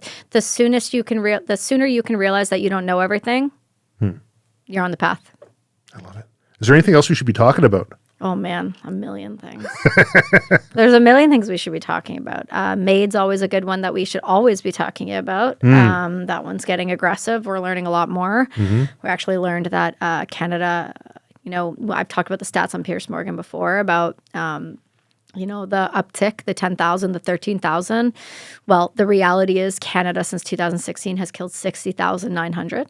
What? Yeah. We've surpassed the Netherlands. Canada is now using MAID as the treatment, not the last resort, which is why. The stuff I've learned in recent months, the documentary with, Keon and Sheila from Rebel was amazing. It's very well done. It is highly educational, and it'll blow a lot of people's minds apart to see what's really in it. I learned that within MAID, the stuff I dropped on Jordan was not only true, but there's so much more to the drugs we actually use. A lot of people said, we don't currently use sodium thiopental anymore. Yes, depending on the doctor for sure, but also the drugs we do use are from the same family, which cause the same edema, which cause the same problems, which cause the same pain. So that'll take that question out of people's minds. What else should we be talking about with that? There's more. There's just more there. You've done some massive work on that front, and so you've got the Apple program as well, and I think there's still a whole ton of work to be done. But you've got a huge voice that's really shone a spotlight on it. Well, I think most of the time this is what I meant by like rebranding my show, and one of the things is to be able to have these conversations. Segments and things like that in the show. So it's not always just, mental health, wellness, and resiliency and, entrepreneurship and things like that, but it's about like looking at so much more, way broader scope. My husband wants me to do a segment called Full Clip.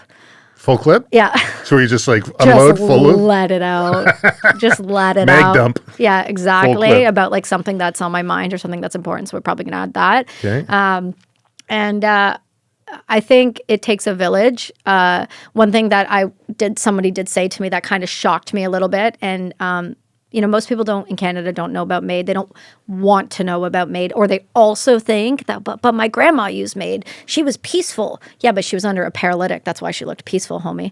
Also, we should take a look and people should start looking into the fact that Canada became one of the world's largest organ donors the same time MAID was legalized. Interesting. It's really nasty and you should dive on that. It's a little bit worse than people want to realize on that. Also, because you can't harvest organs from a dead body. Right. So we'll just leave that ... And also, I just realized that, when this person came forward to me, her name is Angelina. She runs the hospice. Well, she used to run the hospice before the government took it away from her because she was the only hospice that was a no-kill hospice. And now you can't have that in Canada. You have to provide MAID there, which is disgusting.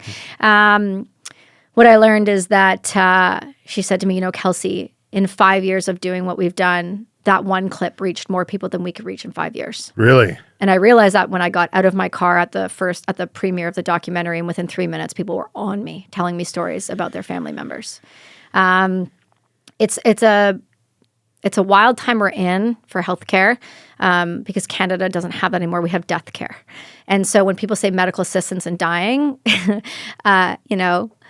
it's like murder assistance and dying. It's what we're doing. We're not just doing MAID, we're doing euthanasia, which is something a little different, which is wild. Angelina created this national-wide registry called the D&E, Do Not Euthanize. And you can get a card, you can get put on it. You can legally protect yourself or your family members, which is something I suggest everyone does. That's interesting. Didn't know about that one. Yeah, the Delta Hospice Society does it. Angelina can get you on that registry. They also provide, they're called angels. If you don't have can't go with a loved one who's older or for somebody who's struggling and may not be able to communicate well and is opposed to MAID, they'll send somebody to the hospital with them. And so I've learned about that. I've learned about all of these underground lawyers and doctors who are fighting the system in MAID, who are being, dying with dignity is going after them. If people wanted resources on all of that, where would they find that? To be honest with you, it's kind of hyper compartmentalized for a reason. They don't want you to know all the information. They don't want you to find all the information. They don't want to find the drugs. They don't want to find the doctors.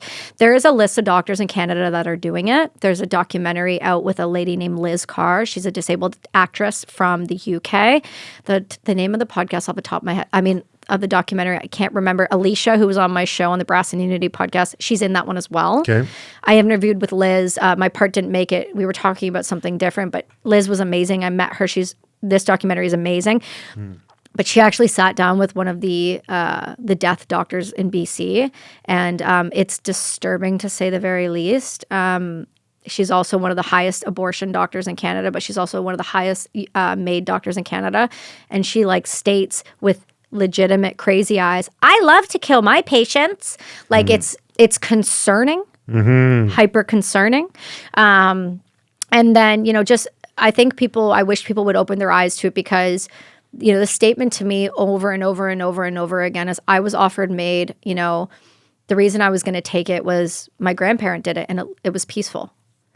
And the hardest conversation I've ever had to have, which was, I know it looked peaceful to you, but it was designed to, and here's why. And I'm so sorry that happened to your loved one. Because what we know is that a paralytic is used in order for it to look peaceful. And yes, sometimes the anesthesia works. But guess what? A lot of the time, there's a reason why there's a second MAID kit forcefully brought. It's mandatory to have 2 kits. So there are better and easier ways. We can use MAID on people and euthanize people, but we don't. I'd like to know why. You can do it with 2 drugs, not 4. You can do it in a non-painless way, but we don't. And so the thing that I wish people would understand is, yes, you may not agree with me on this, and that's okay. That's every right. But once you start to understand, I would like to think any sane human being who has empathy would also agree with me too. I think maybe you should get a website put together with all the different links. Oh my God. So there is a euthanasia prevention website out of London, Ontario. The gentleman's name is Alex. That website will blow your mind. He has blogged every major thing that has ever happened with MAID. It's actually bananas. He's one of the best resources I have. Dr. Joel Zvote and I are in touch. He was the guy's testimony I read on Jordan Peterson. We're in touch. He's coming on the show. We're going to talk. Same with Angelina from Delta's Hospice. Same from some other lawyers. Same with the lawyer who is currently from Valor Law, bringing the MAID case and the vaccine case to the courts right now. She's coming on the show. She's coming up from Edmonton to chat. So there's going to be a lot more on this topic. We're definitely not going to slow down on it. If anything, we're going to hit the floor a little harder with it. We're going to talk a little more openly, and we're going to talk to some people. Kayla Pollock's coming on the show. She's the first person who is a quadriplegic from the Moderna vaccine. She was just on Alex Jones. She was just on Tammy Peterson. She's coming on. Are you getting pushback on these things? Not yet, but I am getting demonetized. Okay. Yeah. Tell me about that. Well, YouTube demonetizes based on the episodes. Like, for example, I had Buck Angel on the show last week. Buck Angel is a transsexual who transitioned 30 plus years ago. Buck is somebody I genuinely respect. He transitioned from a female to a male. He knows he's not a male. He knows that he says, I have a mental disorder that causes me to want to be a male, but I am not a male. I was born a woman, but I'm a transsexual. He goes, I don't care what you call me. I don't give a shit at all. But he's very against the transgender movement. He's very against what's the manipulation, the child abuse, all of it that comes with it, with having Munchausen by proxy and with having individuals being given medication that they shouldn't, all the way down to life-altering, permanently disabling surgeries. And so they demonetized Buck right off the bat. They demonetized, by they, I mean the Canadians under Bill C-11. They demonetized Dallas Alexander's episode. They demonetized Tulsi Gabbard's episode. They demonetized Buck. They demonetized, I've got a couple coming out in the next couple of weeks, and you can already see they've demonetized it or they've ad substituted it so you can't monetize. And that's, you said the Canadians have? Yeah, because I'm in Canada, so my show goes out in Canada, meaning like we fall under Bill C-11. Right. So whether that's hard for people to find, whether that you can't monetize ads to, which means it can't make money off of it. And it also means that the CRTC decides what leaves the Iron Curtain or not. And that's right. It's North Korea, Russia, and China are the only ones that have the Iron Curtain, and Canada. And Bill C-11 does just that. It's the same with the new Online Harms Act bill, which is meant to protect children. But what it is a hate speech bill that if you call somebody by the wrong pronoun, if you decide that somebody is being harmful or hateful online, they can anonymously report you, and it's life in prison. So we have real... Is that the one that Peterson was talking about? Yeah, that's the one. Yeah, Okay. Bill 63. It's bananas. Bananas. Russia, China, North Korea, now Canada. Wow. We have a pattern of behavior. So I'm not a conspiracy theorist. I read the bills. I pay attention to the floor. I see what's going on in the Senate. I see what's going on in Canada. I watch the patterns because these patterns are obvious if you are paying attention. But they've made sure that we don't pay attention, that we should be stressed about fuel. We should be stressed about food. We should be stressed about all these other things. So we can't see that what's happening right under us, and the fact that, again, with another, CISA's document. God, they're so easy to point to. Wasn't there supposed to be an investigation being announced right now as we're recording? You mean the one where they're talking about multiple government officials being tied to the CCP and other foreign governments that have been directly influencing our policy since 2016? You mean that? The one that I'm the crazy one for talking about? Yeah. Like, that's skimming the surface. That's like taking the foam off the top of the latte and just throwing it. People are like, that's not that bad. You're like, do you remember when we tried to put Trump in prison for Russiagate and he never actually spoke to them? But yet we have people with real wire transfers from the CCP and we're like, it's not a big deal. Nothing to see here. Nothing to see here. Nothing to see here. And so it's funny, like, this is where we're at, where we can't have these conversations. Like when I say like the stuff that I say at home, this is what I'm saying to you in front of other people. Sure. Can you imagine what I'm talking about at home? Right? So, things that we should be paying attention to just as people in general is COVID did a really good thing of testing. It was excellent at testing. Yes. Beautiful. Yeah. I found out who the weak links were. Yeah. And we just go, no thanks. Yeah. Asset or liability.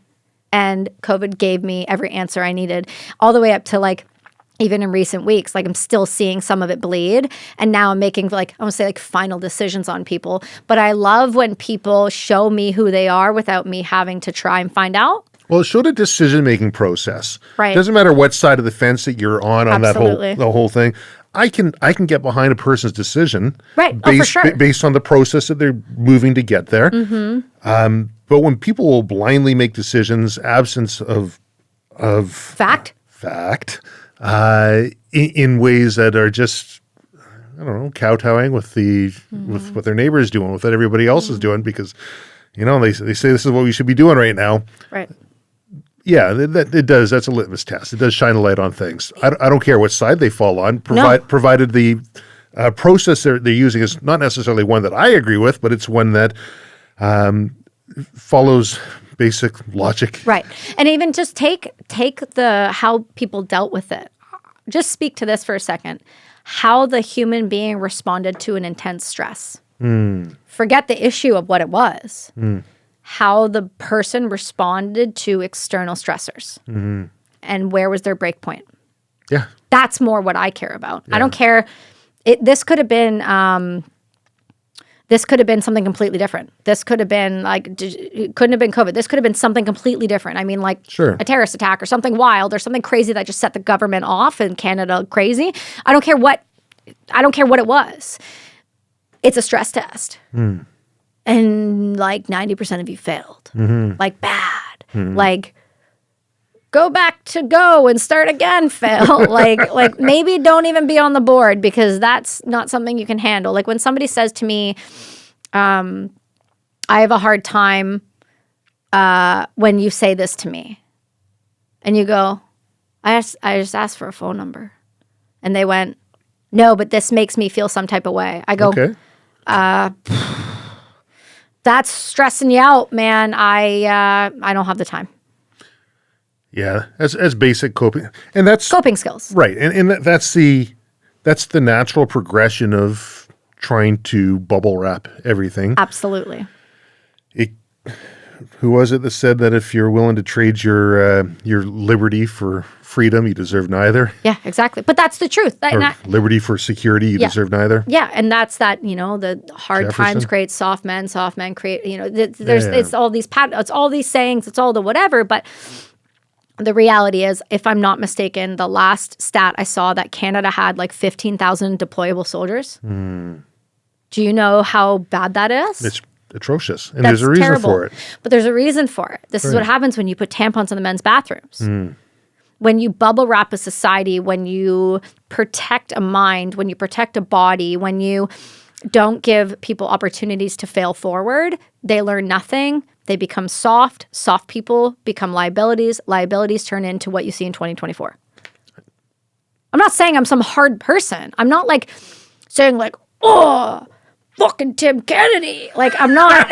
Well, it just goes full circle to what we were talking about at the beginning about having your group, your cultures, identifiable things. And it's okay, right? That we don't all have to be the same thing in order for us to work. In fact, it's those differences that we're supposed to all celebrate that actually make us work. And people, when you're talking about the military, they want to be in the military because they want to be a part of this camaraderie, this group, helping others, serving. There's a standard they can be proud that they're holding themselves to, just like generations prior. And to go in there and find out that everyone's beautiful and unique, and that nobody can, it takes away from those who truly want to try. Yeah. It's that whole eighth place ribbon theory. Man, we're going to a lot of different places with this episode, Kelsi. It was really funny. They're funny you say the ribbon. So a friend of mine, one of my son's classmates, I really like his mom, and we were chatting the other day, and she goes, my daughter just had the what was it? What are they doing? Track and field event. Yep. And she got a ribbon for 8th place. And I said, that's not real. And she looked at me, she goes, I know, Kels, but, and I was like, no, not I, but she lost. Right. Did you tell her she lost? She was like, well, no, she's already having. I'm like, no. She lost. Did she get first, second, or third? She lost. Right. And she just looked at me, she goes, oh, Kelsi, you'll go when it's his turn to do track and field. I said, he won't do track and field. It's like, why? I'm like, because. He'll be off doing something else. I'm like, if he wants to run, cool. Like, if he wants to go track and field, cool, I'll go. She goes, you'll be at the events. I'm like, no, I won't. If they keep giving 10th place ribbons, he won't be at the track and field. She's like, well, then you're going to, he won't be able to be around like that type of community. I'm like, no, he'll find community that when we know that if you don't get first, second, or third, you've lost. Right. I mean, the science on that's really clear. It devalues the people who win, right, and it humiliates the people who get this. Are you going to proudly hold up your 8th, 10th ribbon? No. But in the same breath, not everyone's meant to be judged by how fast they are. If you judge a fish by its ability to climb a tree, it'll always live its life feeling like it's a failure. We just have to find the areas that we can double down on, and those are the... Yeah, don't get me started. No, but that's the truth, right? And I think that we coddle the hell out of people, and people are like, yeah, but you have a child, and I'm sure you've coddled him. Yeah, when he's like put his teeth through his lips and he's bawling and bloody, I go, are you okay? And he goes, looks at my face for response, and I go, you're good. And he goes, yeah, it just hurts. And I'm like, but that's okay that it hurts. What did we learn? Tie my shoes up. Okay, cool. We learned that we don't trip on laces. Yeah. You got to take...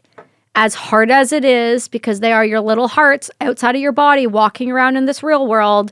Like, I had an example where my son wasn't invited to a birthday party. But then, and I didn't have a problem with that. I had a problem when I found out why the parent was being a coward and was treating X, Y, and Z this way. I was like, oh, that just shows me who the parent is. And that shows me where the behavior is learned. And it shows me that that sucks because that kid's going to have a rough go then. And so I have empathy for these situations, but I also know that if you have a difficult child most of the time, one that's a little unruly, one that's a little bit wild, one that questions everything, that's going to make a great adult. 100%. Great adult. Yeah. Well, maybe we look at wrapping it up here. Cool, man. Man, we've talked about a bunch of different things. I still had a bunch of other questions on here, but looking at the divergent tangents that we went on, maybe we'll save it for a future one. Just say when. Kelsi, thank you so much for being on the podcast. Really enjoyed chatting with you. Thanks for having me, man. It's always fun to sit down with a friend.